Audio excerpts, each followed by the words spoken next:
বিসমিল্লাহ সালাম। আমরা চেহলা হাদিসের 10 নম্বর ক্লাস আজকে শুরু করতেছি। রিয়া অধ্যায় নিয়ে আলোচনা হচ্ছিল। গত ক্লাসের বিষয়গুলো আশা করি মনে আছে। আমরা রিয়ার 3টা স্তর আজকে শুরু করব।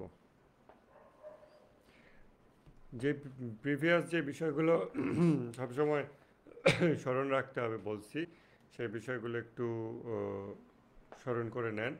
সেগুলো হলো আমাদের যে চশমা, মানুষের ডেফিনেশন আমরা কয়েকটা আনছিলাম। মানুষ হলো যুদ্ধের ময়দান, এটা সবসময় আমরা বলি। মানুষ দ্বান্দ্বিক সত্তা, এটা খেয়াল রাখতে হবে। তারপরে নতুন যে জিনিসটা আমরা দেখলাম যে মানুষের সকল প্রয়াসের পিছনে যে বিষয়টা কাজ করে, সেটা হলো মানুষের পূর্ণতা প্রাপ্তির ইচ্ছা বা কামালত অর্জনের ইচ্ছা, যেটাকে আমরা সহজে বলতে পারি যে মানুষ হলো পারফেকশনিস্ট অ্যানিমাল। এইটা দেন আমরা মানুষের দুইটা রূপ, জাহেরি এবং বাতিনি, এই বিষয়টা আমরা স্মরণে রাখব। নাফস বলতে কি বোঝায়, এইটার আমরা ডেফিনিশন দেখছিলাম কোরআনে কিছু আয়াত থেকে। বস্তু, দেহ, জাহেরি এবং বাতিনি, এই বিষয়গুলো দেখছি, স্মরণ করার চেষ্টা করবেন। মানুষ একটি নিয়ত সম্পন্ন প্রাণী, এইটা হলো আমাদের এই রিয়া অধ্যায়ের নতুন চশমা। মানুষের প্রতিটা কথা কর্মের নিয়ত থাকে এবং নিয়ত এবং কর্ম পেয়ার হিসেবে থাকে, জোড় হিসেবে থাকে। এমন কোনো কর্ম মানুষ করে না যার পিছনে কোনো নিয়ত থাকে না বা ছিল না। আর এমন কোনো নিয়ত মানব হৃদয়ে তৈরি হয় না যা বাস্তবায়নের জন্য সৃষ্টি জগৎ অনুকূল হয়ে যায় না। অতএব যা কিছু আমরা নিয়ত করি, চিন্তা করি,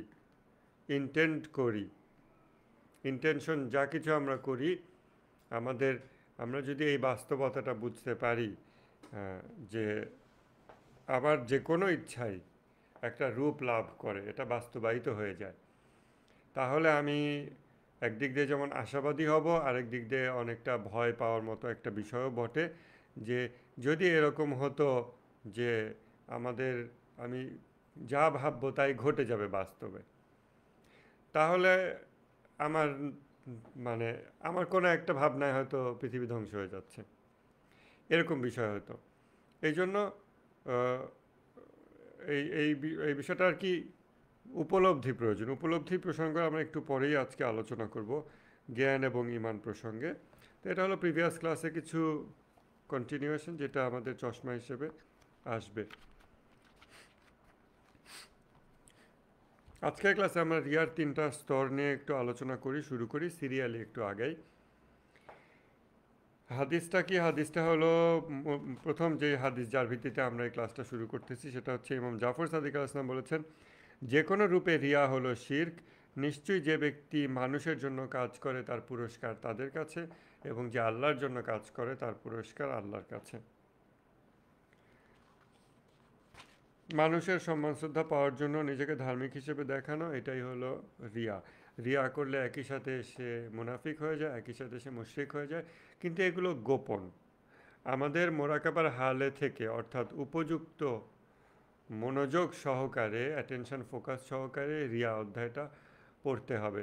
এটা যেহেতু মানুষের নিয়ত এর আলোচনা, অতএব আমরা যেন কোনোভাবেই অন্য কোনো মানুষকে নিয়ে চিন্তা না করি যে ওই মানুষটা ধার্মিকতা দেখাচ্ছে বা দেখাইছে।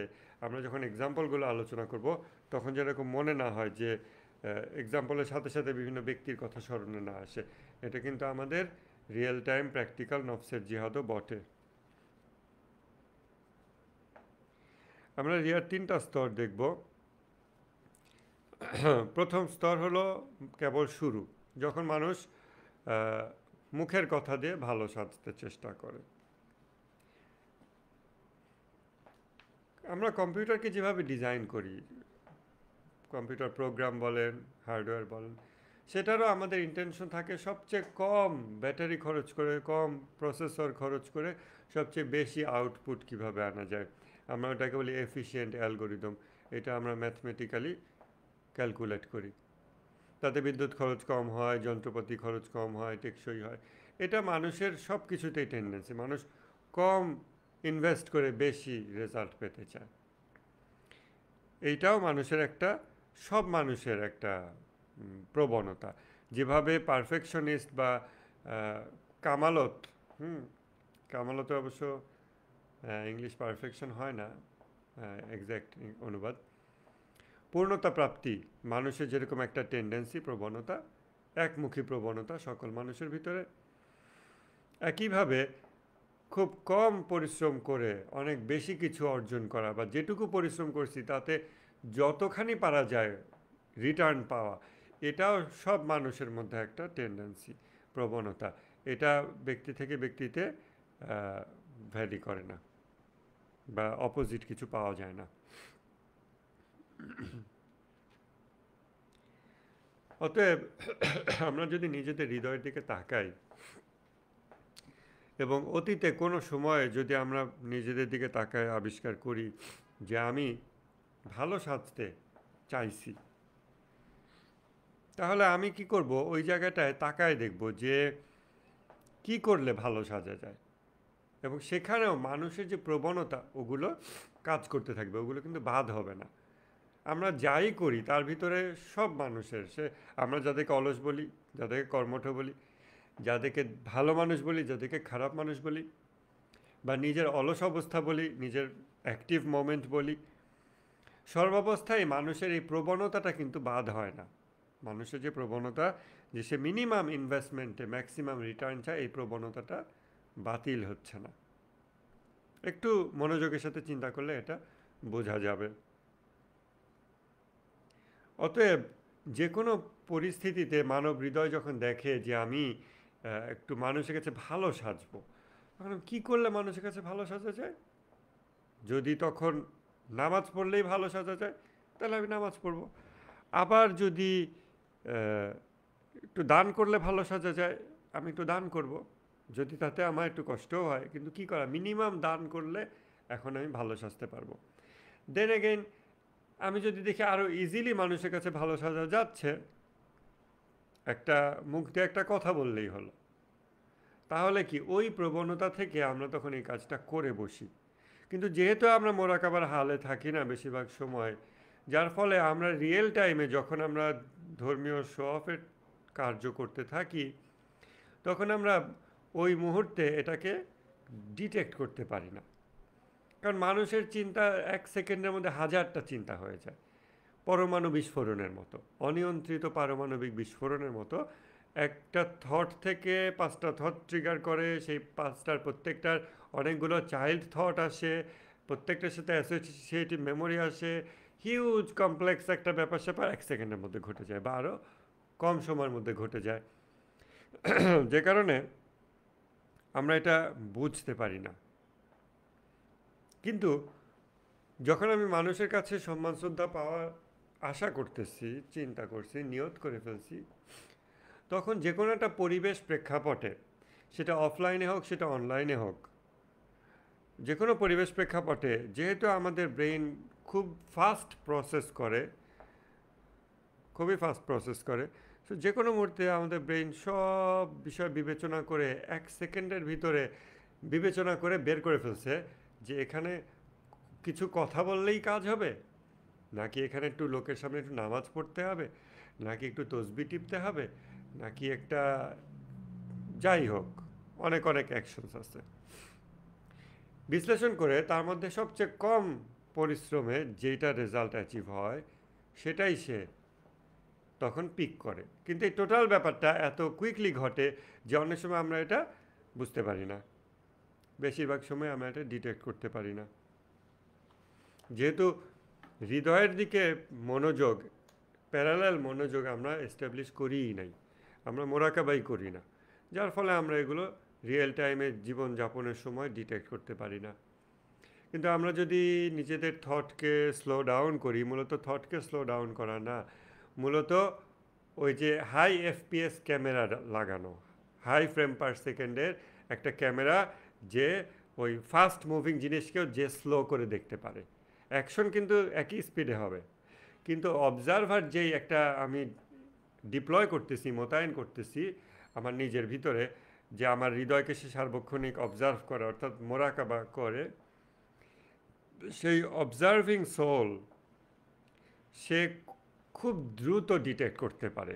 একটা চিন্তা যত দ্রুত গতিতে ঘটে, সেই সেম গতিতে অথবা তার চেয়েও ফাস্ট সে ডিটেক্ট করতে পারে, এবং সে ইন্টারভিন করতে পারে, হস্তক্ষেপ করতে পারে, যে এই চিন্তাটা থেকে এই কর্মে পরিণত হতে যাচ্ছিল, আমি কর্মটাকে থামাই দিলাম, চিন্তার জন্য তাওবা পাঠ করলাম।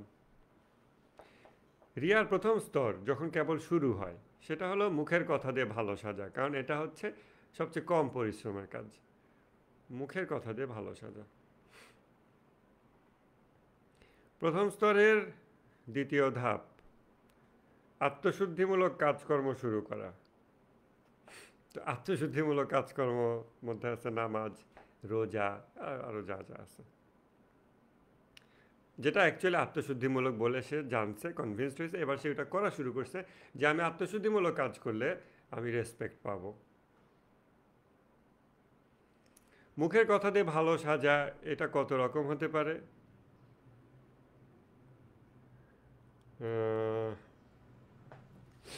দেখি, মুখের কথা দিয়ে ভালো সাজা।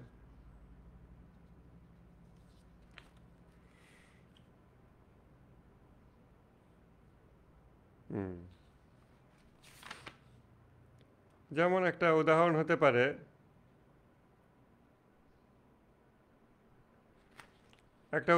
পারে, এবং খোমেনি এটা আলাদা করে আলোচনা করছেন, আকিদার রিয়া, সহি আকিদার রিয়া। সহি আকিদা বলতে যে বাংলাদেশে যারা সহি আকিদা গোষ্ঠী বলে পরিচিত সেটা না, যে কোনো ব্যক্তি যে নিজের আকিদা, এটা ধর্মীয় জগতের মধ্যে সঠিক বলে জানে বা মনে করে, অথবা দেখে যে সমাজে একাধিক আকিদা উপস্থিত, অথবা একটা মজলিসে, একটা দরবারে বেশ কিছু মানুষ আছে যার মধ্যে, যেখানে বিভিন্ন আকিদা উপস্থিত, তখন খুব সহজ একটা বিষয় যে আমার আকিদা সঠিক, এইটা কোনোভাবে যদি বোঝানো যায় মানুষের সামনে, তাহলে মানুষের সামনে আমি রেসপেক্ট পাবো।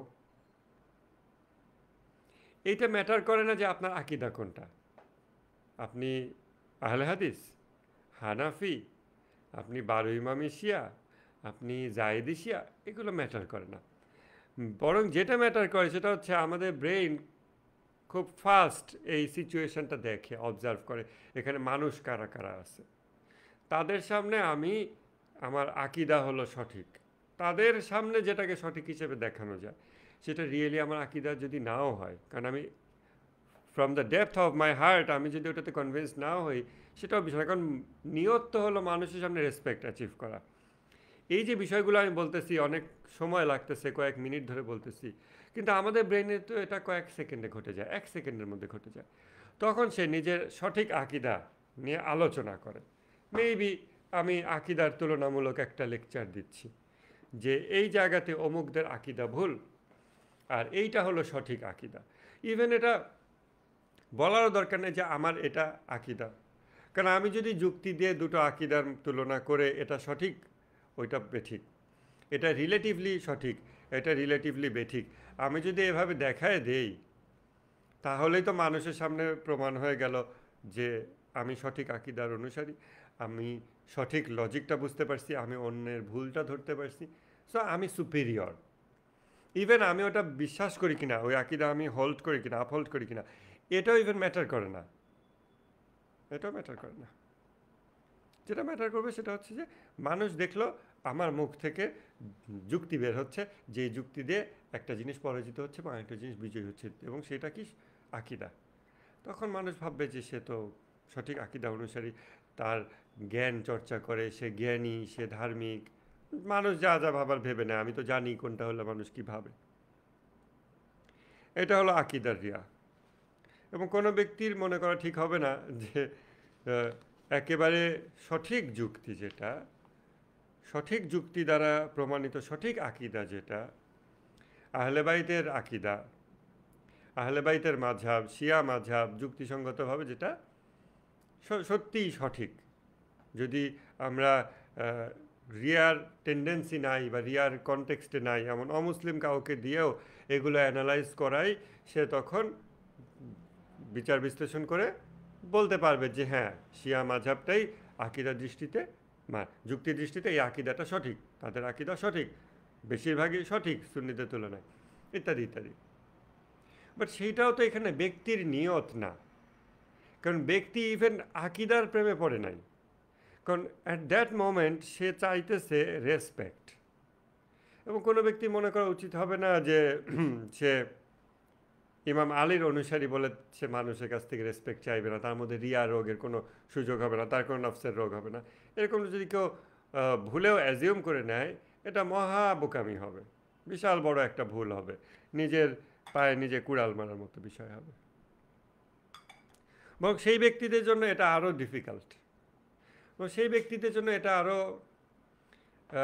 রিস্ক বেশি, কারণ সে বুদ্ধি দিয়ে জেনে ফেলছে যে এর থেকে সঠিক আর কিছু নাই, এটাই সঠিক। বাকিগুলো হলো 80% 90% সঠিক, বাট এটা গ্যারান্টিড, ডিডাকটিভলি প্রুভেন, ম্যাথমেটিক্যালি প্রুভেন সঠিক, এর থেকে আর কোনো ডেভিয়েশন হবে না। তখন তার নফসের জিহাদ আরও কঠিন, কারণ এখন সে খালি মুখে একটু বললেই হলো, মানুষের কাছে সে অটোমেটিক রেসপেক্ট পেয়ে যাবে।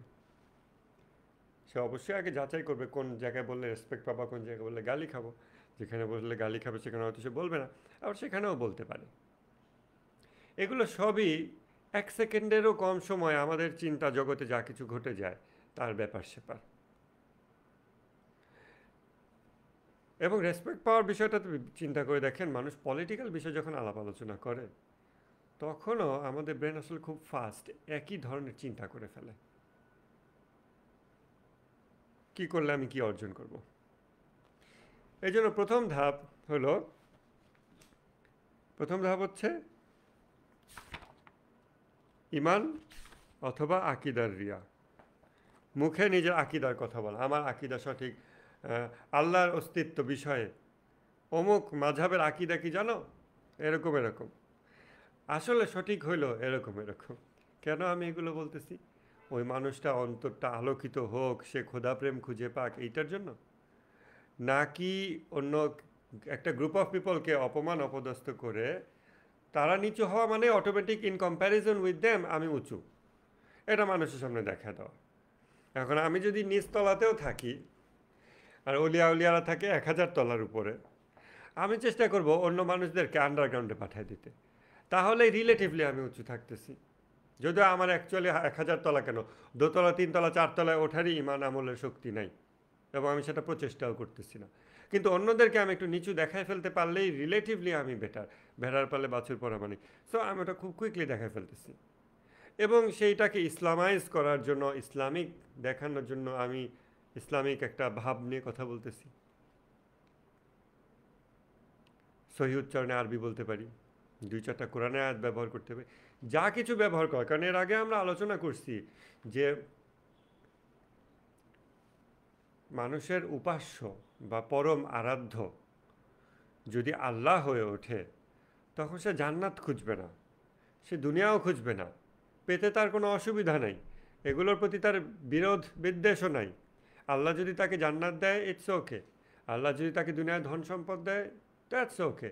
না দিলেও ওকে, জান্নাত না দিলেও ওকে, কারণ সে আল্লাহকে চাচ্ছে।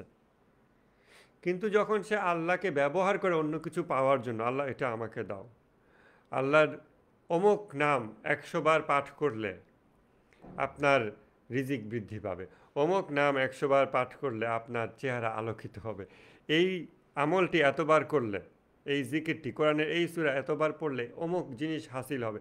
তো আপনি ওই জিনিসটা হাসিল করতে চান, শরীয়তিভাবে এগুলো হারাম না। আমরা তো এখন কাইন্ড অফ ইরফানের ক্লাস করতেছি, শরীয়তিভাবে হারাম না, কিন্তু সে কি চাইতেছে? সে আল্লাহকে ব্যবহার করে অন্য কিছু চাচ্ছে। সো তার হৃদয়ে আল্লাহকে চাওয়ার কথা ছিল, কিন্তু তার হৃদয় অন্য কিছু চাচ্ছে এবং আল্লাহকে ব্যবহার করতেছে। সো আল্লাহ তাআলা আর তার ইলাহ নাই, উপাস্য নাই, পরম আরাধ্য নাই। আল্লাহ তাআলা হয়ে গেছে তার মিনস, টুলস, যা ব্যবহার করে সে অন্য কিছু অ্যাচিভ করে। যেমন আমরা টাকা ভালোবাসি না, টাকা দ্বারা যা কিছু অর্জন করা যায় সেটা ভালোবাসি, এবং টাকাকে আমরা ওই জন্য ভালোবাসি যে টাকার পটেনশিয়াল আছে, সে আমাকে অনেক কিছু এনে দিতে পারে। আদারওয়াইজ এক টুকরা কাগজ, এটার তো কোনোই বেনিফিট নাই, এটা দিয়ে এমনকি চুলাও জ্বালানো যায় না, এটাকে অ্যাজ আ পেপার, এর উপর কিছু লেখাও যায় না, কিচ্ছু করা যায় না। তাই না? যে অ্যাজ আ পেপার এটার যেই ইন্ট্রিনসিক ভ্যালু, এটা ইন্ট্রিনসিক ভ্যালুতে আমরা বিশ্বাস করি না এবং এটাকে আমরা পছন্দও করি না। আমরা যা কিছু চাই সেটা এনে দেয় বলে আমরা টাকার পূজা করি, টাকাকে ভালোবাসি। হ্যাঁ, অনেক মানুষকে দেখবেন হুম, ওই যে সাধারণত ধরেন ব্যবসায়ী, কোনো ব্যবসায়ীকে দেখবেন অথবা ইভেন রিক্সায় উঠলে রিক্সা চালককে দেখবেন, আপনি যে টাকাটা দিলেন টাকাটা সে চুমু দিয়ে তারপরে রাখে। হ্যাঁ, এখন সেটা তার হৃদয়ের কোনো অনুভূতি থেকে তা আমি তো জানি না, আমি তো অন্তর্যামী না, বাট এরকম আপনারা দেখছেন কিনা যে টাকাটা চুমু দিয়ে তারপর রাখতেছে? টাকা তো আর চুমু বুঝতে পারে না, কিন্তু ওইটার প্রতি তার এই পরিমাণ অ্যাফেকশন, মহব্বত, এখন সেটা আল্লাহ শুক্রিয়া আদায়ের মাধ্যম হলে ডিফারেন্ট বিষয়। যদি তা না হয় তাহলেও সে এটাকে চুমু দিচ্ছে কেন, মহব্বত করতেছে কেন? কারণ টাকাটাকে সে যা চায়, তার যেই কামনার বস্তু, তার যে পরম আরাধ্য বিষয়গুলো, ওগুলো এনে দেয়। আমরা কতজন আল্লাহকে ওইভাবেই ভালোবাসি যে আমি আল্লাহর ইবাদত করি কারণ আল্লাহ আমাকে দেয়।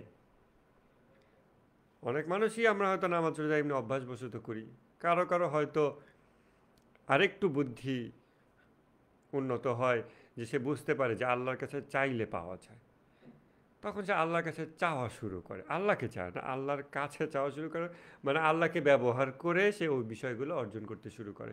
স্টিল তার চোখ এই হাজারটা জিনিস চায়, বিভিন্ন বস্তু সামগ্রী, অবস্তুগত সম্মান শ্রদ্ধা এগুলো আশা করে, আরও যা যা ক্ষমতা, খ্যাতি, আরও অনেক কিছু আছে, এর শেষ নাই। গায়রুল্লাহ মানে আনলিমিটেড, আনকাউন্টেবল, শেষ করা যাবে না। এইভাবে সে আসলে আল্লাহকে চায় না, টাকার মতো আল্লাহকে ব্যবহার করে। এটা এক প্রকার শিরক। ইমান আকিদার কথা বলতেছে, সঠিক আকিদা কোরআন হাদিস দ্বারা প্রমাণিত, অমুক আয়াতের সঠিক ব্যাখ্যা, এই মাঝহাবে সঠিক ব্যাখ্যা আছে, ওই মাঝহাবে আয়াতের ভুল ব্যাখ্যা দিয়েছে, এই মাঝহাবের অমুক হাদিস সঠিক, ওই মাঝহাব হাদিসের ভুল ব্যাখ্যা করেছে, এই মাঝহাব এটা গোপন করেছে, এই মাঝহাব সত্য প্রচার করেছে। এগুলো আমি বলতেছি কেন? মানুষের সামনে রেসপেক্ট পাওয়ার জন্য। কিন্তু আমি যে আসলে ওটা করতেছি, আমি কি এটা বুঝতেছি কিনা? কারণ আমি আমার হৃদয়ের দিকে তাকাচ্ছি তো না, আমি এটাতে এমন নেশায় মাতোয়ারা হয়ে গেছি যে আমার মানে ধ্যান জ্ঞান আমার ব্রত হয়ে গেছে এটা, যে আমি আর, কারণ এটা সত্য দিন প্রচার করতেছি আমি, ওইটা যে আমার আরও ক্ষতি করতেছে, এই যে এই যুক্তিগুলো যে আমি সত্য দিন প্রচার করতেছি, এটাও আমি বুঝতেছি না। তো আমি ওটা কন্টিনিউ করে যাচ্ছি, কিন্তু নিয়তটা কি? রেসপেক্ট মানুষের কাছে পাওয়া, এই তো। এটা হতেই পারে, এবং যার আকিদা সঠিক যুক্তির মানদণ্ডে যত সহি, সেই মানুষের ভিতরে এই রোগের রিস্ক তত বেশি, এবং সেই মানুষ বা সেই জনগোষ্ঠীর ভিতরে আপনি এই রোগ বেশি পাবেন। অবশ্যই আপনি ডিটেক্ট করতে পারবেন না, আমিও ডিটেক্ট করতে পারবো না, বাট আমরা যদি নিজেদেরকে অবজার্ভ করি, নিজেদের কথা অন্তত বুঝতে পারবো। আর কেউ যদি আপনার কাছে কনফেস করে যে হ্যাঁ, তাহলে আপনি জানতে পারবেন। যদি না এর কোনো প্রিভেন্টিভ মেজার নেওয়া হয়, মানে এটার প্রতিরোধমূলক ব্যবস্থা যদি কেউ গ্রহণ না করে, যত সঠিক যত সঠিকতর জ্ঞান, তত তার ডিপ অবজারভেশন লাগবে, আরও কড়াভাবে তার হৃদয়কে চেকে রাখতে হবে, তাকে মোরাকাবার হালে থাকতে পারে, বেশি মোরাকাবার হালে থাকতে হবে। কারণ একটু থেকে একটু হলেই দুইটা আয়াত দিয়ে, দুইটা যুক্তি দিয়ে সে অন্যকে পরাজিত করে দিতে পারে, সে বিজয়ী হয়ে যেতে পারে এবং সে সোশ্যাল রেসপেক্ট গেইন করে। আর ওইটাই তার ডিপ ইনসাইড, অবচেতন মনের গভীরে ওইটা তার চাওয়া পাওয়া ছিল দীর্ঘদিন ধরে হয়তো এমন। এবং সেগুলো আপনি সাইকিয়াট্রিস্টের কাছে যান, সাইকোলজিস্টের নানান ব্যাখ্যা দেবে, ব্যাখ্যা দিলে বাস্তবতা বদলায় না, আর কোনো ওষুধ গিললে এগুলো ঠিক হবে না। যে একটা মানুষ সে কেন অন্য মানুষের কাছে রেসপেক্ট খুঁজতেছে? কেন খুঁজতেছে? কারণ তার বেড়ে ওঠার পরিবেশে সে রেসপেক্ট পায় নাই, হতে পারে। এটাই যে একমাত্র কারণ আমি তা বলতেছি না, এটা হইতে পারে।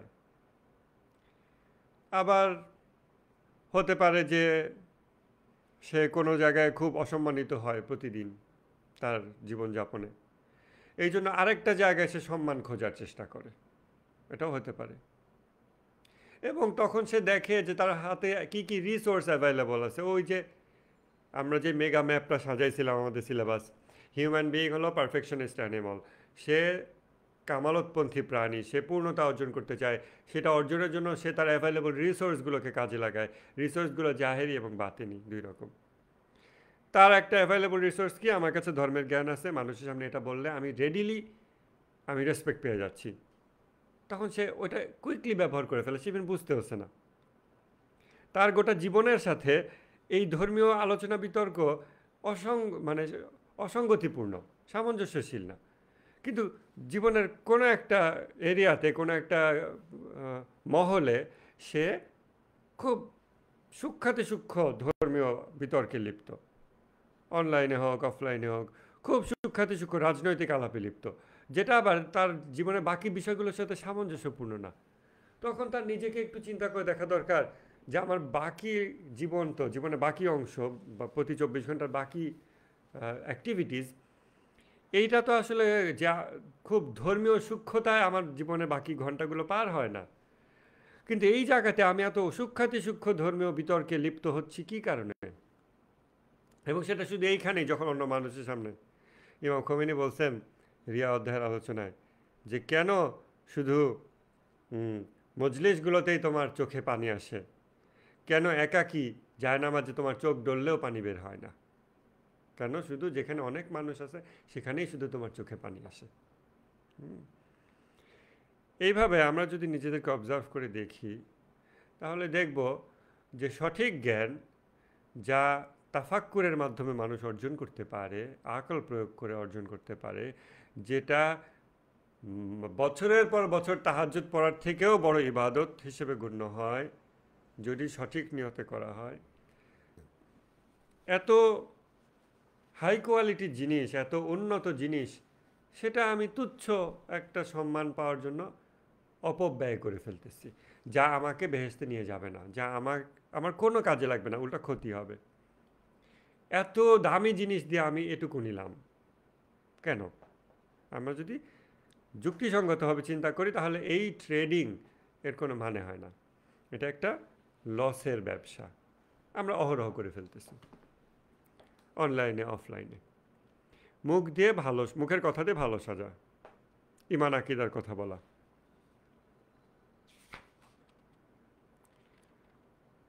তারপরে মাথা নাড়া, কোনো ধর্মীয় টপিক আলোচনা হচ্ছে এটাতে হ্যাঁ হ্যাঁ ঠিক, জি জি এগুলো বলা, অথবা একটা দীর্ঘ নিঃশ্বাস ফেলা। আসলে যখন দুনিয়াদারির আলোচনা হয় তখন দীর্ঘ নিঃশ্বাস ফেলে, একটা দীর্ঘ নিঃশ্বাস ফেললেই যদি লোকে আমাকে ইসলামিক মনে করে, যাহা লোকটার খুব মানে দুনিয়া বিমুখ মানুষ, সে এমনভাবে দীর্ঘ নিঃশ্বাস ফেলতেছে, এমন যদি মনে করে তা আমি করলাম, অসুবিধা কী? হ্যাঁ। তো একটা কমেন্ট আসছে, অন্যের আকিদা নিয়ে মিম বানাইলে কি রিয়া হবে যদি সেটা আমার দৃষ্টিতে ভুল দেখি? ইমাম খোমেনি বলছেন অপর মুসলিম ভাইকে কষ্ট দেওয়া জঘন্য গুনাহ। কোনোভাবেই অপর মুসলিমের গোপন বিষয়ে ফাঁস করা যাবে না এবং তাকে কোনোভাবেই জ্বালাতন করা যাবে না। ইমাম খোমেনি উক্তির যে বই আছে ওটা পড়ে দেখবেন, এর এক একটা বাক্য যদি উপযুক্ত আদব সহকারে বইগুলো পড়েন তাহলে বুঝতে পারবেন। কোনোভাবেই মুমিন ভাইকে জ্বালাতন করা যাবে না। আর আমরা মনে হয় যে মুমিনদের জ্বালায়ে পাগল বানায় দিয়ে যুক্তি দিয়ে টিয়ে শেষ একদম। ও একটু আগে ও মানে হালকা গরম ছিল, এখন বোম হয়ে গেছে। আমার কমেন্টে আমার পোস্টে বোম হয়ে গেছে, ফাটতেছে খালি, আর আমি দেখে মজা নিচ্ছি। এগুলো ইবলিশি কাজ করব।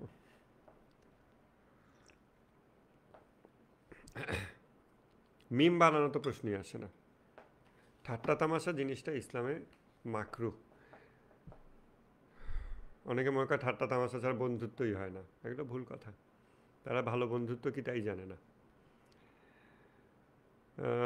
তারপরে আত্মশুদ্ধিমূলক কাজকর্ম শুরু করা, সো অ্যাকচুয়ালি কিছু আমল করতে শুরু করা, এটা হলো প্রথম স্তর। দ্বিতীয় স্তরের টার্গেট অডিয়েন্স, সেটাও সাধারণ মানুষ, বাট একটু ওয়াইডার অডিয়েন্স। যাদের কাছে আমি রেসপেক্ট পেতে চাচ্ছি। সো ইনিশিয়ালি আমি 2-4টা মানুষের কাছ থেকে রেসপেক্ট পেতে চাইলাম, আমি ধর্মীয় কথাবার্তা বললাম, সঠিক আকিদা এগুলো প্রচার করলাম, বা একটু নিঃশ্বাস ফেললাম, একটু মাথা ঝুঁকালাম, হ্যাঁ হ্যাঁ এগুলো এগুলো করলাম। আবারও সতর্কতা, আমাদের মোরাকাবার হালতে পড়তে হবে, নিজেদের হৃদয়ের শুধু দোষ খুঁজতে হবে, নিজের অতীত সকল আমলের মধ্য থেকে খুঁজে খুঁজে এই ধরনের জিনিসগুলো বের করতে হবে। আমরা এগুলো হয়তো করছি। দ্বিতীয় স্তর, প্রথম ধাপ, সমাজে জেনারেলি স্বীকৃত ভালো কাজগুলো করে দেখানো। যেমন কিছু কাজ হয়তো সমাজে ভালো কাজ হিসেবে মানুষ খুব একটা ইসলামিক কাজ হিসেবে দেখে না, হতে পারে সেটা আল্লাহর কাছে অনেক সোয়াবের, আল্লাহ ওটাতে আমাকে অনেক সোয়াব দেবে, বাট আমি সেটা করতেছি না, কারণ মানুষ তো ওটাকে অনেক সোয়াবের হিসেবে দেখে না। এগুলো আমার ব্রেন কয়েক সেকেন্ডেই কাজগুলো করে ফেলতে সক্ষম। আমাদের ব্রেন এসব বিষয়ে অনেক বেশি পাওয়ারফুল হয়ে যায় যখন আমরা দিনে ফেরে, হ্যাঁ, বা ধর্মীয় জীবনযাপন শুরু করে, সেটা যেই নিয়তেই হোক না কেন। তো কোন কাজগুলো মানুষ ভালো দেখে? পথ শিশুদের উপকার করা, অথবা এরকম এরকম আরও কিছু বিষয় আছে হয়তো। এগুলো আমাদের যার যার কনটেক্সটে, যার যার অডিয়েন্সের সাপেক্ষে, আমাদের কার অডিয়েন্স কোন কাজটাকে ভালো কাজ হিসেবে বিবেচনা করে, সেটা আমরা প্রত্যেকের নিজের হৃদয়কে প্রশ্ন করলেই জানতে পারবো। এবং নিজের ভিতরে যে মন্দ কিছু আর নাই, এটা হলো দ্বিতীয় ধাপ, দ্বিতীয় স্তর, দ্বিতীয় ধাপ। সেটা তার কথায়, তার জেস্চারে, তার পশ্চারে বোঝানো, এমন ভাব নেওয়া যে আমার ভিতরে তো কোনো মন্দই নাই, কথাবার্তা এমনভাবে বলা যে আমার ভিতরে তো মন্দ প্রশ্নই আসে না, আমি এভাবে চলি, আমি এভাবে করি, দেখেন অন্য মানুষরা কি করে, আশপাশে কত মানুষ কি অন্যায় করতেছে, দেখেন কেন এগুলো করতেছে, আমি তো এগুলো করি না, বলা লাগবে না আমি এগুলো করি না, বাট আমরা ওইগুলো নিয়ে এমন আলোচনা করব, অমুকে খারাপ তমুকে খারাপ, আওয়ামী লীগ খারাপ, ছাত্রলীগ খারাপ, কত খারাপ, অমুক মাঝাব খারাপ, যারা এই মাজার ভাঙে খারাপ, যারা ওই করে তারা খারাপ, কত খারাপ।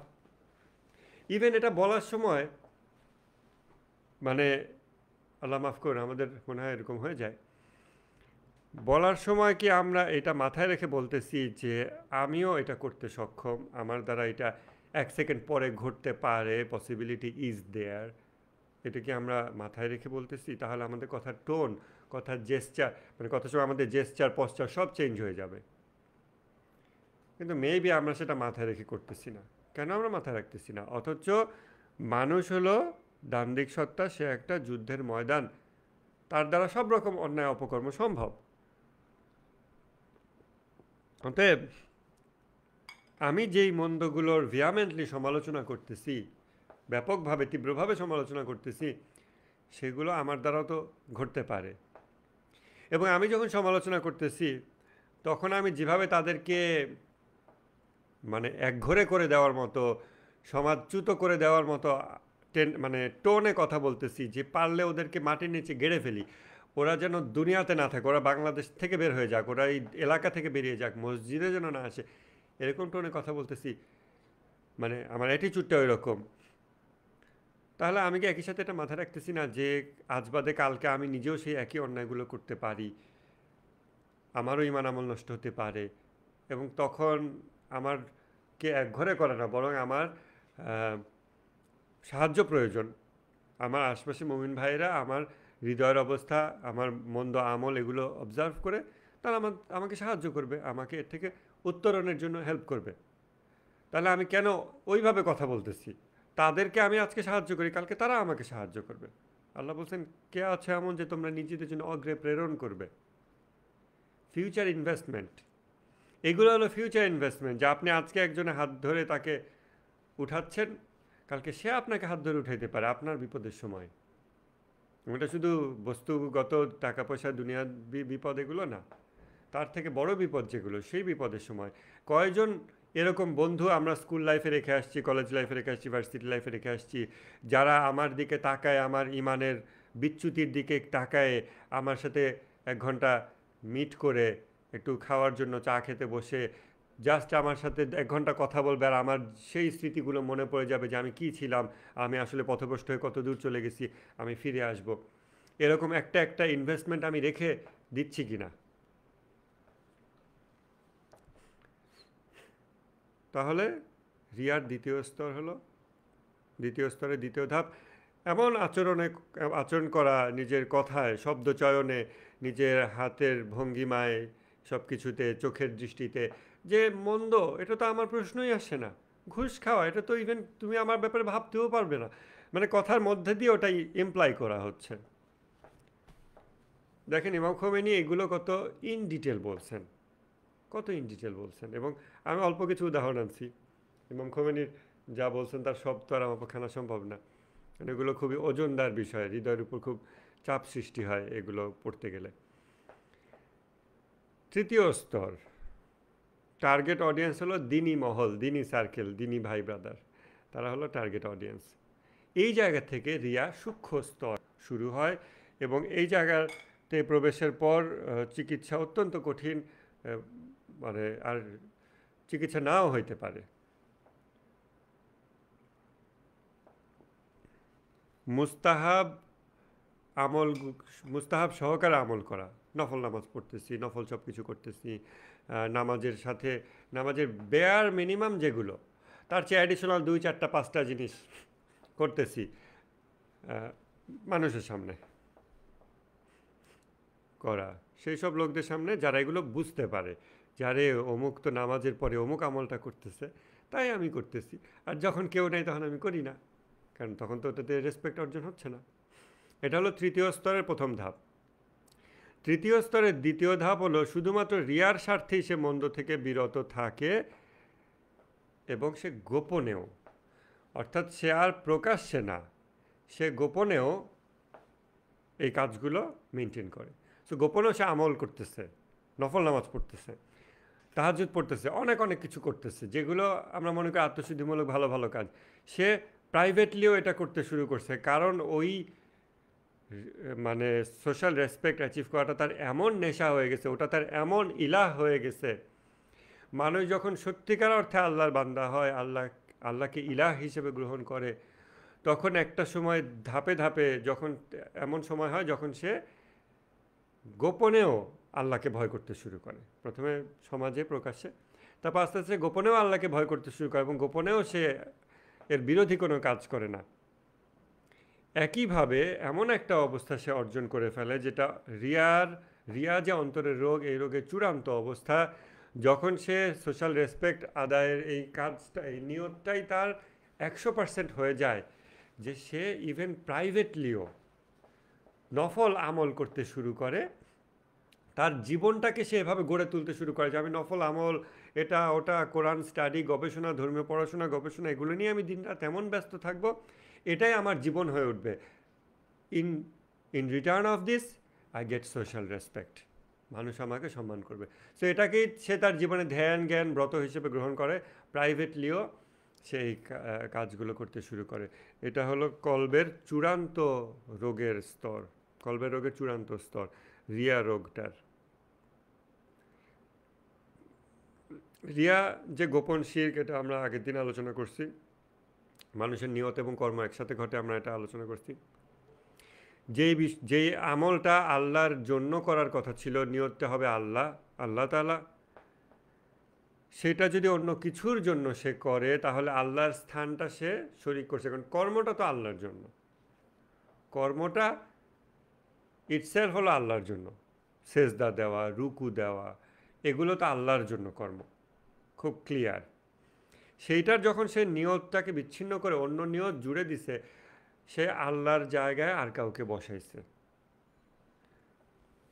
তখন এইটা হয়ে যাচ্ছে শিরক, এবং এটা গোপন শিরক, আল্লাহর জায়গা সে অন্যকে দিয়ে দিয়েছে।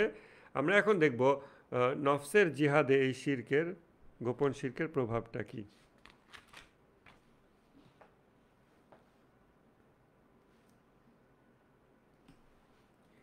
যুদ্ধের ময়দানে এটা প্রভাব। নফসের জিহাদে রিয়া তথা গোপন শিরকের প্রভাব, এই জিনিসটা আমরা এখন দেখব।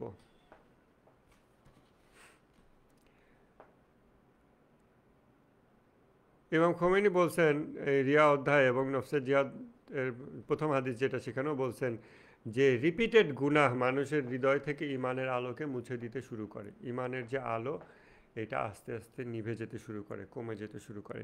ইরফানি লিটারেচারে আপনারা এই আলো সম্পর্কে পড়ে থাকতে পারেন কেউ কেউ, বা জেনে নেবেন যে মানুষের ধর্মীয় যাত্রায় আমরা মনে হয় সূরা ফাতিহার প্রথম 20 আয়াতের একটা উপমামূলক আলোচনা এর আগে করছিলাম গত বছর, যে কিভাবে অন্ধকার পথে জঙ্গলের মধ্যে পথ চলতেছে একটা মানুষ,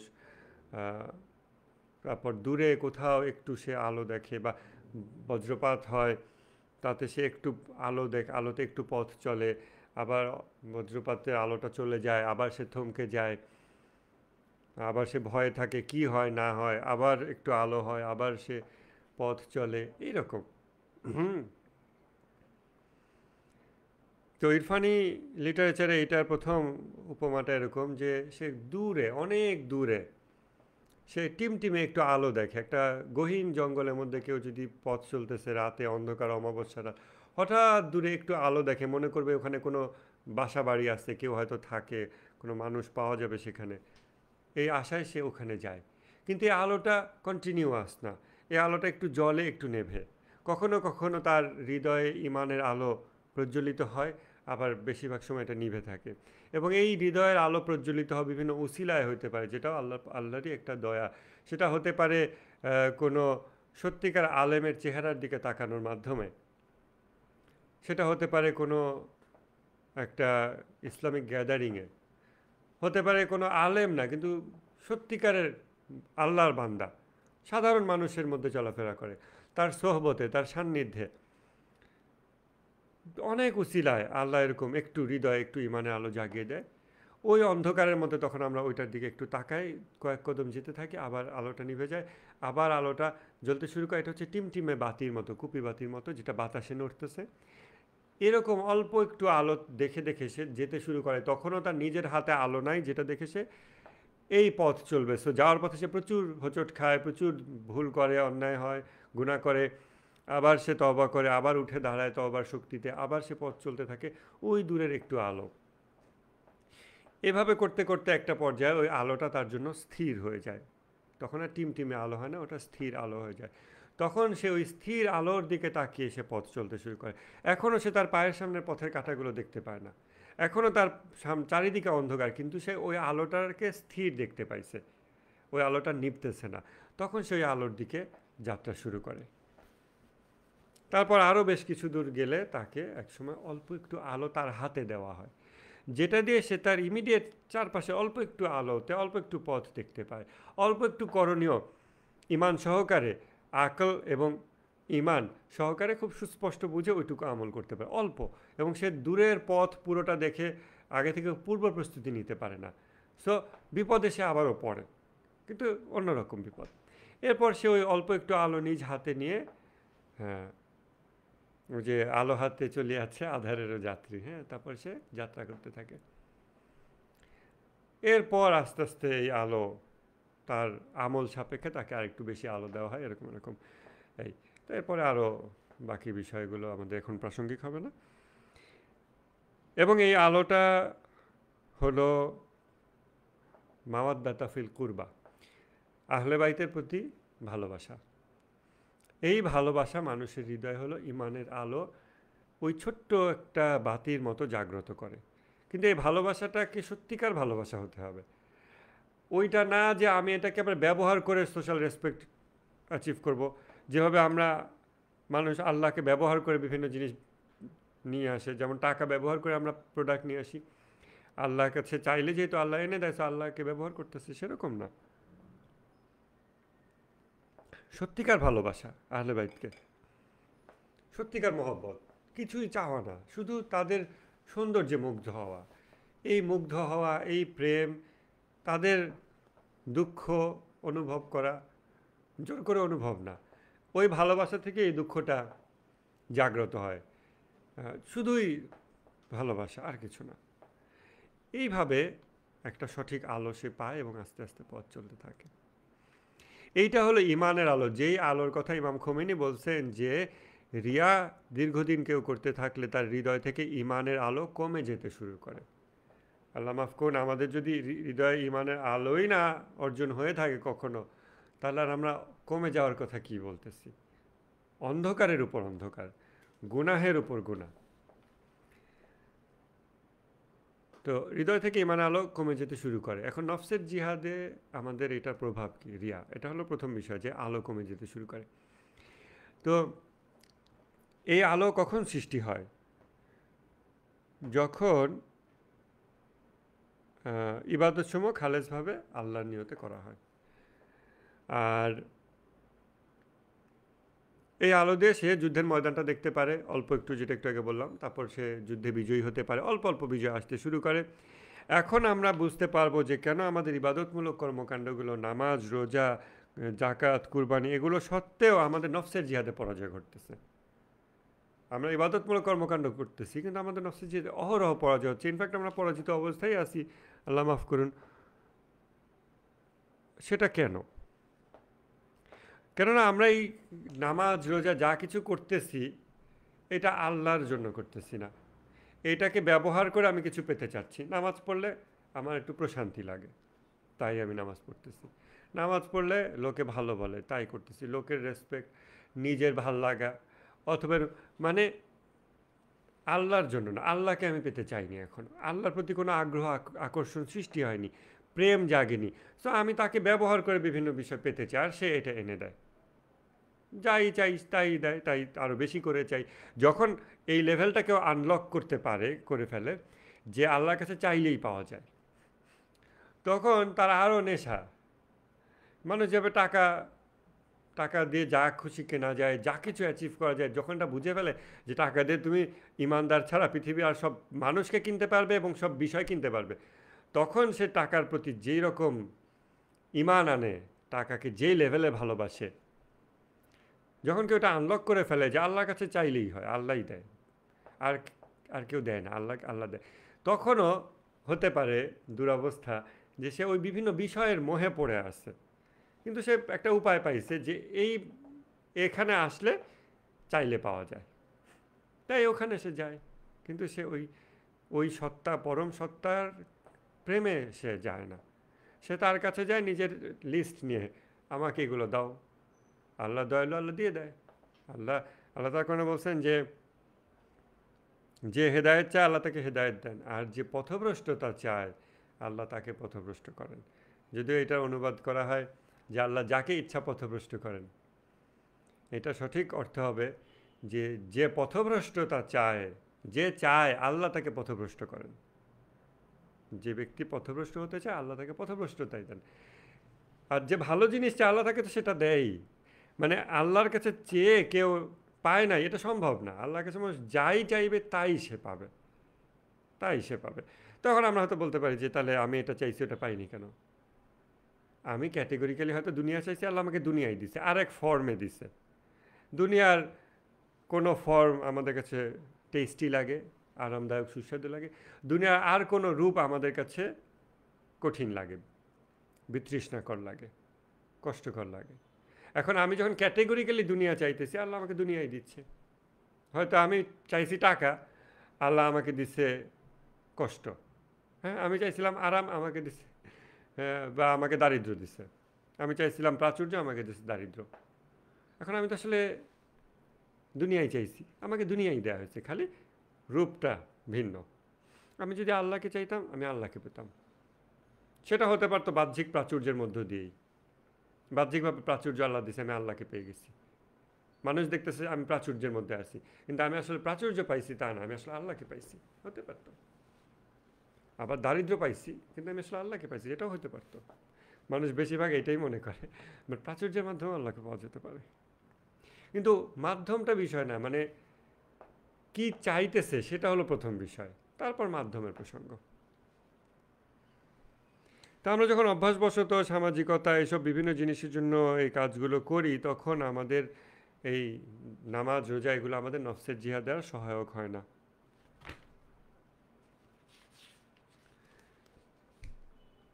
তাহলে আমরা এটা দেখলাম যে নফসের জিহাদে রিয়ার প্রভাব। রিয়া যদি আমাদের অন্তরের গোপনে কোথাও লুকিয়ে থাকে, এটাকে এই রমজান মাসেই ঝেড়ে ফেলতে হবে। যেন আমি যতটুকু নামাজ রোজা করব, এটা শুধু একটু আল্লাহকে পাওয়ার জন্য, আর কিছু না। দুনিয়ার যা কিছু পাওয়ার জন্য এর জন্য আমি পরিশ্রম করি, পরিশ্রম করলে আল্লাহ আমাকে দেবে, আল্লাহ নিয়ম করেই রাখছে, সে আমি তো ওগুলো পাবোই। আজকে একটু ওইগুলো না চেয়ে আল্লাহকে চাওয়ার চেষ্টা করে আমরা দেখতে পারি। আল্লাহ, আমি যদি অল্প একটু এক কদম আগাই, আল্লাহ হয়তো আমাকে অনেক বেশি টেনে নিয়ে যাবে সেই দিকে। এটা আশা নিয়ে আমাদেরকে আল্লাহ প্রাপ্তির জন্য ইবাদত করতে হবে।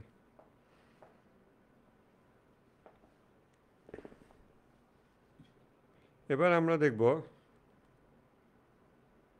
ইমান কি। ইমান বলতে কি বোঝায়? ইমান শব্দের একটা প্রচলিত ভুল অনুবাদ হচ্ছে বিশ্বাস। ইমান অর্থ কখনোই বিশ্বাস না। ইমান হলো নিরাপত্তা। এটা হয়তো আগেও একটু বলছি। ইমান হলো নিরাপত্তা।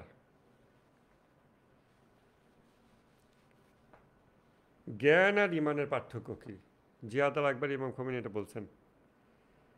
জ্ঞান আর ইমান, ইবলিশের জ্ঞান আছে, তাওহিদ, রিসালাত, আখিরাত সব বিষয়ের জ্ঞান আছে, কিন্তু তার ইমান নাই। কিন্তু সামহাও আমরা মনে করে নিচ্ছি যে আমরাও এগুলো জানি, ইবলিশও জানে, কিন্তু ইবলিশের ইমানে আমার ইমান আছে। কিন্তু কিভাবে? কারণ আমি সেজদা দিচ্ছি, তাই সেজদা দিলেই ইমান চলে আসে? ইমান কি এত ইজি জিনিস? তাহলে বাহ্যিকভাবে সেজদা দেওয়া লোকেরা যখন বলছিল যে আমানা, ইমান এনেছি, আল্লাহ বললেন হে রাসূল আপনি ওদেরকে বলে দিন তোমরা আমানা বলো না, তোমরা বলো আসলামা, আমরা ইসলাম কবুল করেছি, কেননা ইমান তোমাদের কলবের ভিতরে এখনও প্রবেশ করেনি। তাহলে আমরা মনে করতেছি যে আমি ইবলিশের থেকে আমার পার্থক্য হচ্ছে ইবলিশ এগুলো সব জানে, আল্লাহ তাওহীদ সব কিছু জানে, খালি ইবলিশ নামাজ রোজা করে না, আমি নামাজ রোজা করি, তাই আমার ইমান। না, আমাদের বলা উচিত আমরা মুসলমান, আমার ইমান অর্জন হয়েছে, এটা তো কোনোভাবে আমি বলতে পারি না। কীভাবে আমি বলবো? আমি কি নিজের হৃদয়ের দিকে তাকায় অবজার্ভ করে দেখছি যে আমার হৃদয়ে ইমান অর্জন হয়েছে কি না? এবং এটা কিভাবে ডিটেক্ট করব, কিভাবে এটা বের করব? ইমাম খোমেনি বলতেছেন যে সঠিক জ্ঞান, যে জ্ঞান কোরআন দ্বারা, হাদিস দ্বারা, আমাদের নিজেদের আকল দ্বারা এবং মাসুমিনদের কওল দ্বারা প্রমাণিত, সবগুলোর সাথে সামঞ্জস্যপূর্ণ, কোরআন, রাসূল সাল্লাল্লাহু আলাইহি ওয়াসাল্লাম এবং আহলে বাইতের সুন্নাহ এবং আমাদের সঠিক আকল, রেশনাল থিঙ্কিং, এই সবগুলোই যখন এক হয়ে যায় তখন হলো প্রথম আমাদের সঠিক জ্ঞান অর্জন হয়। তখন আমরা ইবলিশের লেভেলটুকু পাই জ্ঞানের জায়গা থেকে, মনে করেন। দেন ইমান অর্জন হয় না। ইমান কি জিনিস? ইমান হচ্ছে হৃদয়ের একটা ব্যাকুলতা, একটা ইনার এক্সপেরিয়েন্স, যা অবশ্যই খালেস হতে হবে, যা অবশ্যই পিওর হতে হবে, অ্যাবসোলুট হতে হবে, এর মধ্যে কোনো ভেজাল থাকা চলবে না। যে ব্যক্তি যুক্তিসঙ্গত বুদ্ধিভিত্তিক চিন্তাভাবনার মাধ্যমে, তাফাক্কুরের মাধ্যমে, যেটা নফসের জিহাদের অপরিহার্য কন্টিনিউয়াস একটা ধাপ তাফাক্কুর, যে ব্যক্তি যুক্তিসঙ্গত বুদ্ধিভিত্তিক আলোচনার মাধ্যমে দিনের জ্ঞান অর্জন করে এবং সেই জ্ঞানের উপর পরিপূর্ণ হৃদয় সহকারে আমল করে, তার ঈমান অর্জন হওয়ার সুযোগ তৈরি হয়। এরকম না যে আমি ইভেন দিনই বিষয়গুলো নিয়ে আমি ব্রেনও খাটাই নাই, আমি খালি দেখা দেখি আমল করি, আমি দলবাজি থেকে আমল করি, বা আমার আকীদা সঠিক আমি নিজের বুদ্ধিতে জানি না, অমুক হুজুরে কইছে তাই, অমুক আলেম অমুক আয়াতুল্লাহ বলছে তাই তাই এটা সঠিক আকীদা, এভাবে না। তাহলে ওটা ওনার কাছেই আছে, ওটা আপনার আমার হয়ে ওঠে নাই। জ্ঞান আমার হতে হবে, আমার নিজ বুঝ দ্বারা এটা অর্জিত হতে হবে। আমাদের দিনী সার্কেলে অমুক মাওলানা আছে বা অমুক ভাই আছে, সে সঠিক জানে, এটা দিয়ে আমার কিছু আসবে যাবে না। আমার জ্ঞান আমার নিজ বিবেক বুদ্ধি দিয়ে, বিচার বুদ্ধি দিয়ে, রিজনিং দিয়ে, আকল দিয়ে, যুক্তি দিয়ে আমাকে বুঝতে হবে, এবং সেটা সঠিক চিন্তা পদ্ধতিতে হতে হবে, সঠিক যুক্তি দিয়ে হতে হবে, মান্তেক সহি হতে হবে। তারপর আমার শুধু জ্ঞানটা সঠিক হলো, এরপর সেটা অনুযায়ী আমি আমল করতে শুরু করলাম বাহ্যিকভাবে। তখন আমি হয়তো ওই মুসলমানদের লেভেলে পৌঁছালাম যাদেরকে আল্লাহ বলছেন তোমাদের ইমান নাই, কিন্তু তোমরা মুসলমান। আর আমাদের সমাজে প্রচলিতভাবে কিছু হলে ইমান ইমান চলে যাবে, ইমান ইমান। আবার বলছে তাওহিদি, তাওহিদি জনতা। কবে আমরা তাওহিদি হইলাম? কিভাবে আমরা তাওহিদি হইলাম? খালি মুখে লা ইলাহা ইল্লাল্লাহ বললেই তাওহিদি হয়ে গেল? সে রিয়েলি তাওহীদে বিশ্বাসী? তাওহীদে বিশ্বাসী ব্যক্তি কখনোই রিয়া করতে পারে না, কখনোই রিয়া করতে পারে না, সে কখনো কোনো কিছুতে হতাশ হয় না। তাওহীদ যখন কারো কালবের ভিতরে প্রবেশ করে তখন তার লেভেল একেবারেই ডিফারেন্ট হয়ে যায়, এটা আমরা ভাবতেই পারি না। ইমাম খোমেনির মতো মানুষদেরকে আমরা তখন দেখলে বুঝতে পারি যে কারো ভিতরে যখন সত্যিকার অর্থে তাওহীদ চলে আসে তখন কেমন হয়। যখন একটা দূরে বোমা পড়লো, ইমাম খোমেনি যে ঘরে ছিলেন একটা জানালা গ্লাস ভেঙে গেল ওই শব্দের আঘাতে, ওটার ইয়েতে। অথচ তখন ডাক্তারে ইমাম খোমেনি হার্ট চেক করতেছিল, ইসিজি করতেছিল, এবং দেখলো যে তার হার্টের এই গ্রাফে এক বিন্দু পরিবর্তন হয়নি, কোনো রকম ইম্প্যাক্টই নাই। ইমাম খোমেনি চেহেল হাদিসে এটা কথা বলছেন। ইমাম খোমেনি চেহেল হাদিস লিখছেন তার মানে বয়স 40 হওয়ারও আগে। এবং মানুষ বলে যে মানে অন্যান্য আলেমরা বলছেন যে ইমাম খোমেনি যেই বয়সে চেহেল হাদিস লিখছেন ওই বয়সেই তিনি চেহেল হাদিসে যা লিখছেন তার একদম মূর্ত প্রকাশ ছিলেন। হুম। তো কেন আমরা ওখানে চমকে যাই কেন? সেটা উদাহরণ ইমাম খোমেনি জ্ঞান আর ইমানের পার্থক্য হিসেবে বলছেন। বলছেন যে দেখো তোমার জ্ঞান আছে যে পৃথিবীর যত ডেড বডি, কোনো ডেড বডি, সকল ডেড বডি একত্রিত হইলেও তোমার কোনো ক্ষতি করতে পারবে না। এমনকি একটা মাছি তোমার যতটুকু ক্ষতি করতে পারে বা যতটুকু অ্যাকশনের ক্ষমতা একটা মাছির আছে, পৃথিবীর সকল ডেড বডি একত্রিত হইলেও ওইটুকু পরিমাণ অ্যাকশনের কোনো ক্ষমতা তার নাই। এটা ডিডাকটিভলি প্রুভেন, ডিভাইনলি গ্যারান্টিড। এটা কোনো ইন্ডাকটিভ জিনিস না, ডিভাইনলি গ্যারান্টিড, ডিডাকটিভলি প্রুভেন একটা বিষয়। যারা যুক্তিবিদ্যার এই ক্লাসগুলো করছেন ডিডাকটিভ ইন্ডাকটিভ রিজনিং, তারা খুব ক্লিয়ার বুঝতে পারতেছেন যে একদম গ্যারান্টি যুক্তি যে কোনো ডেড বডি আমার কোনো ক্ষতি করতে সক্ষম না। তারপর ইমাম খোমেনি বলছেন যে, এবং ইমাম খোমেনির ছাত্র এই উদাহরণটা ডক্টর ফারুক সেকালাশফা উনিও এই উদাহরণটা বারবার দিয়েছেন যে তাহলে কেন তুমি ডেড বডির পাশে ঘুমাতে পারো না? ঘুমায় দেখো একটা ডেড বডির পাশে, কারণ তুমি জানো তোমার মানে বিষয়টা এরকম যে আমার ঘরে চেয়ার টেবিল আছে, একটা মোবাইলের পাশে আমি ঘুমাই, ইভেন একটা মোবাইল আমার ক্ষতি করতে পারে, কোনো বাস্ট হয়ে যেতে পারে, ও ভাইব্রেট করতে পারে, হতে পারে। একটা চেয়ার টেবিল আমার সেই ক্ষতি করে না। আমরা চেয়ার টেবিল মোবাইল এগুলোর পাশে নিশ্চিন্তে ঘুমাই, কিন্তু সামহাও কোনো ডেড বডির পাশে ঘুমানো, এটা আমাদের নিশ্চিন্তে ঘুম তো প্রশ্ন আসা ঘুমই আসবে না। ডেড বডি দেখলেই অনেকে ভয়ে কি একটা অবস্থা হয়। তার মানে এই বিষয়ে আমার জ্ঞান আছে, আমার ব্রেন জানে যে এটা এরকম, লজিক্যালি সঠিক নলেজ আছে, but the faith is missing, ইমান নাই, এই বিষয়টাতে হৃদয় আশ্বস্ত হয়নি। তাই ইমাম খোমেনি বলতেছেন যে ইমান কখন অর্জন হবে? যখন যুক্তিসঙ্গত বুদ্ধিভিত্তিক আলোচনা, প্রচেষ্টা, তাফাক্কুরের মাধ্যমে মানুষ সঠিক জ্ঞান অর্জন করবে, তারপর হৃদয় সেই জ্ঞানের কাছে সমর্পিত হবে, আত্মসমর্পণ করবে। হৃদয় যখন কনভিন্সড হয়ে যাবে তখন, এবং উচ্চতর কনভিন্সড হওয়ার কোনটা? আমরা তো এটা বলতেছি বস্তু জগতের মধ্যে যে একটা ডেড বডি আমার ক্ষতি করতে পারবেন না, এটা জেনেও আমি ডেড বডির পাশে ঘুমাইতে পারতেছি না।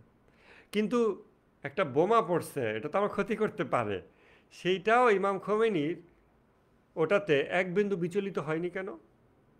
যেটা আমরা তো খুব কোনো কিছু চোখে দেখলে আমরা খুব বিশ্বাস করি, তো সায়েন্টিফিক এভিডেন্স হলে আমাদের খুব হৃদয় আশ্বস্ত হয়, বস্তুগত এভিডেন্স হলে।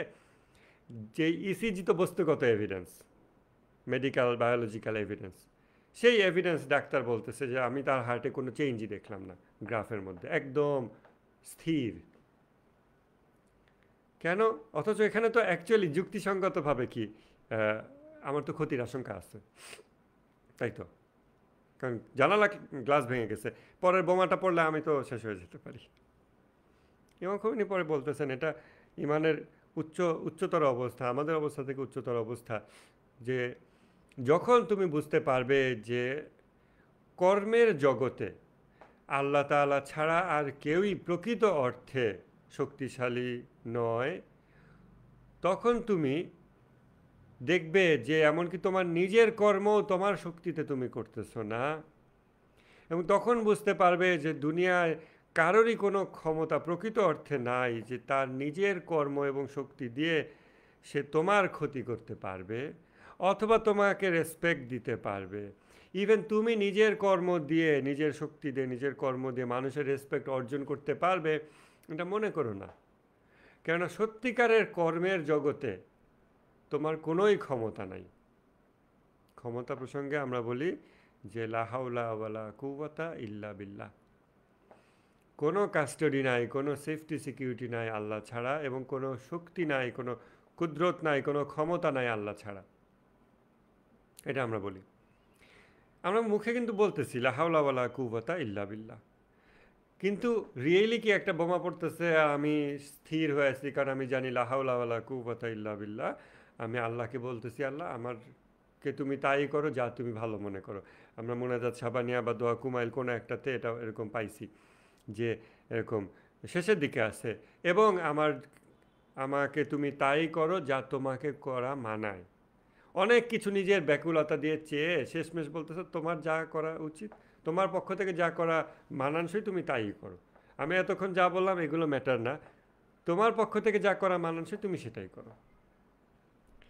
তো যখন মানুষ রিয়েলি বুঝতে পারবে যে কর্মের জগতে প্রকৃত অর্থে আল্লাহ তাআলা ছাড়া আর কেউ ক্ষমতাশালী নয়, তখন সে ঈমান অর্জন করবে, তখন সে নিরাপত্তা অর্জন করবে, সব রকম পাপ থেকে নিরাপত্তা।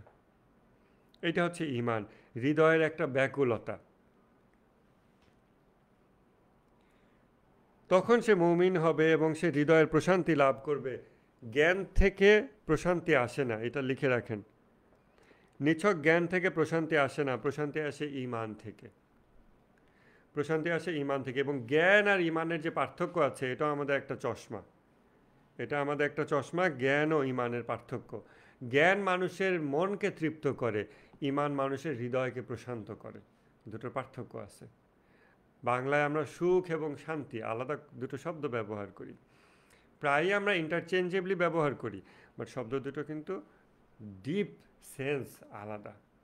শান্তি অলওয়েজ আল্লাহর সান্নিধ্যে, এটা বাদ দিলে শান্তি হয় না, যদি আমরা বেজায়গায় শান্তি শব্দ ব্যবহার করি। কিন্তু একটু চিন্তা করলে, একটু ফিকির করলে এটা আমরা বুঝতে পারবো। আর অল্প একটু বিষয় আলোচনা করি, আমরা 3-4 মিনিট ওভার হয়েছি, অসুবিধা নাই।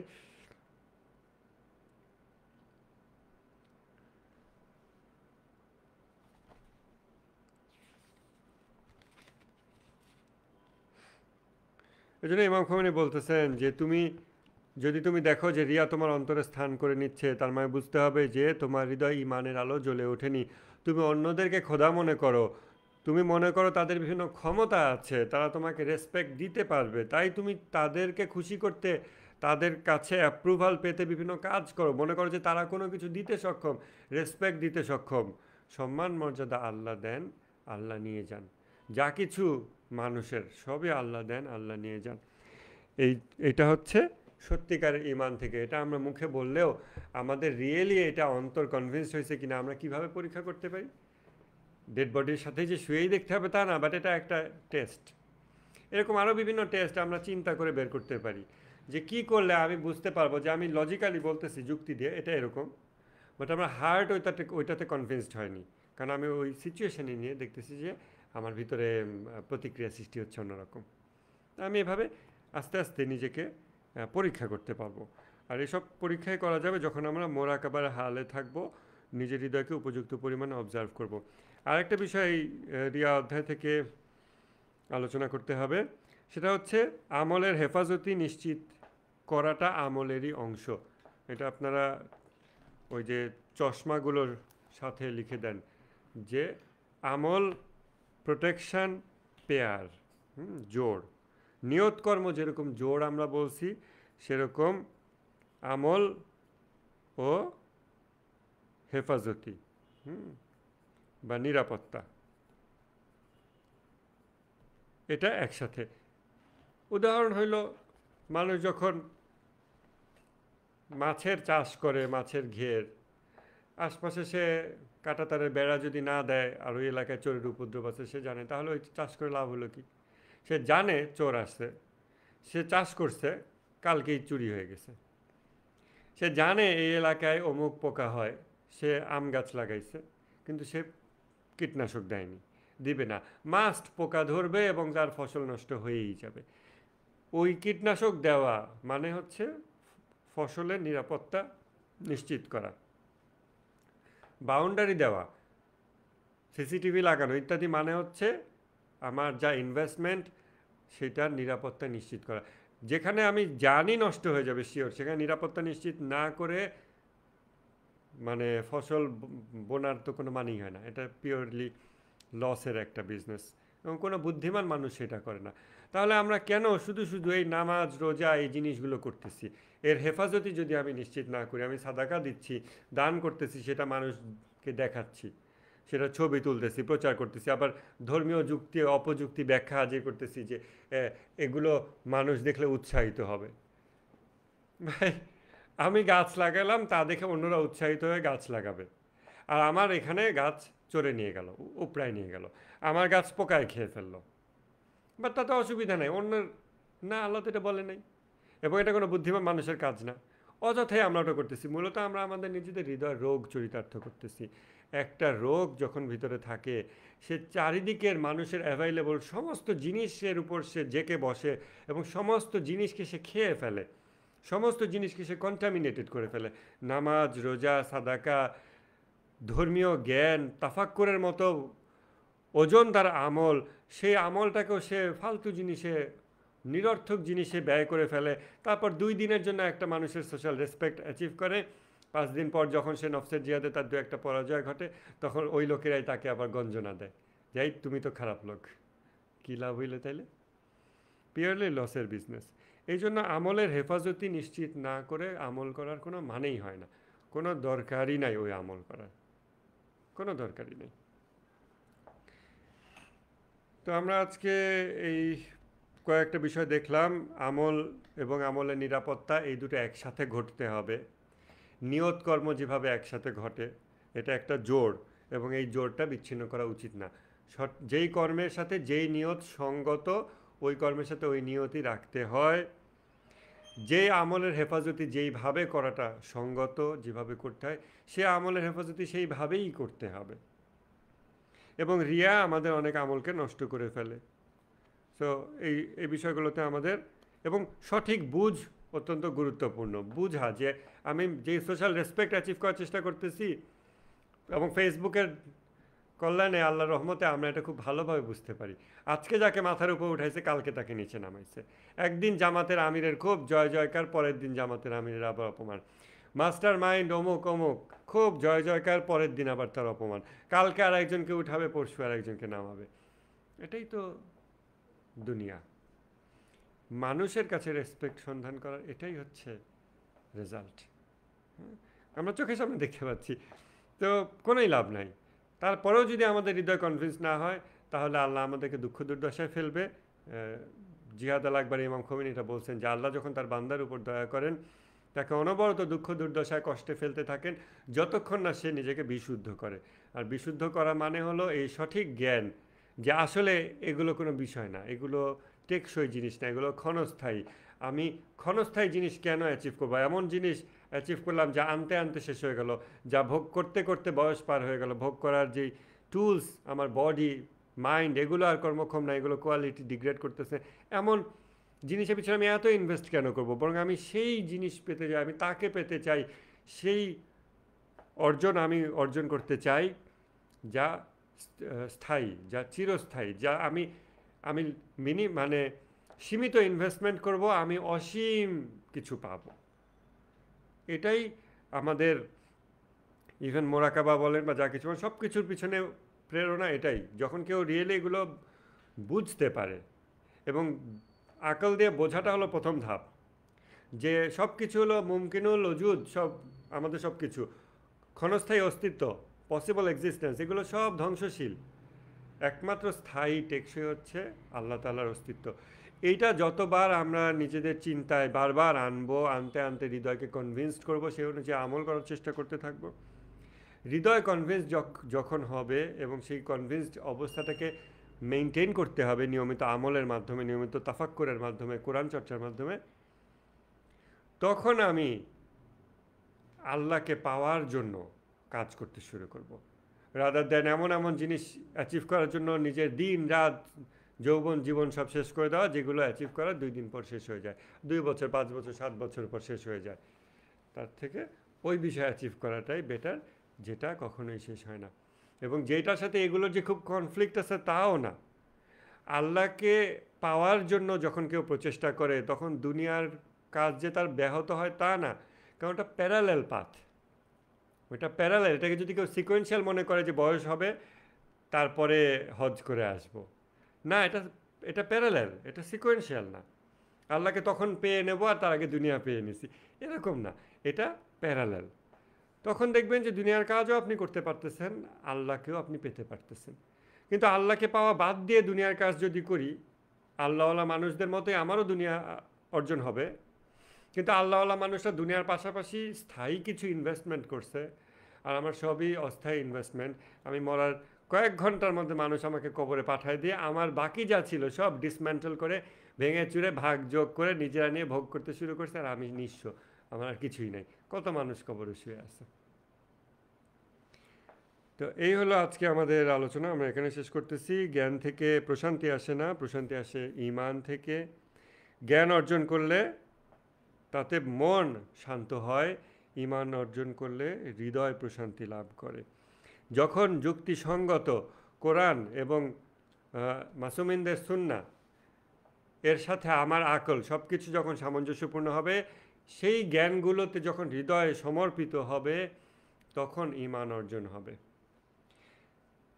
আমলের হেফাজতি আমাদের এনশোর করে আমল করতে হবে, তা না হলে ইটস আ লুজিং বিজনেস। কেউ এভাবে করে গাছের চারা লাগায় না যে কালকে এটা চুরি হবে, কালকে পোকায় খেয়ে যাবে। নিয়ত এবং কর্ম জোড় হিসেবে একসাথে থাকে। আমরা আজকে একটা নতুন চশমা পেলাম, সেটা হলো আমল এবং আমলের হেফাজতি একটার সাথে আরেকটা জড়িত বিষয়। গতদিন পাইছি নিয়ত কর্ম একটা জোড়, আজকে আরও একটা নতুন চশমা পাইছি, সেটা হলো জ্ঞান ও ঈমানের পার্থক্য। তাহলে এটাও আপনারা লিখে রাখেন, জ্ঞান ও ঈমানের পার্থক্য। এটা একটা চশমা। ঈমান মানে খালি বিশ্বাস না যে একটা কিছু জাস্ট মাইন্ডে সামথিং।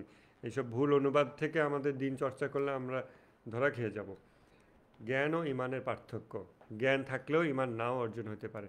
কোরআনের আয়াতটা স্মরণে রাখবেন।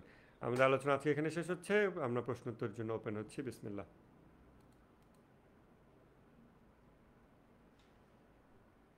কারো কোনো প্রশ্নোত্তর থাকলে বলতে পারেন।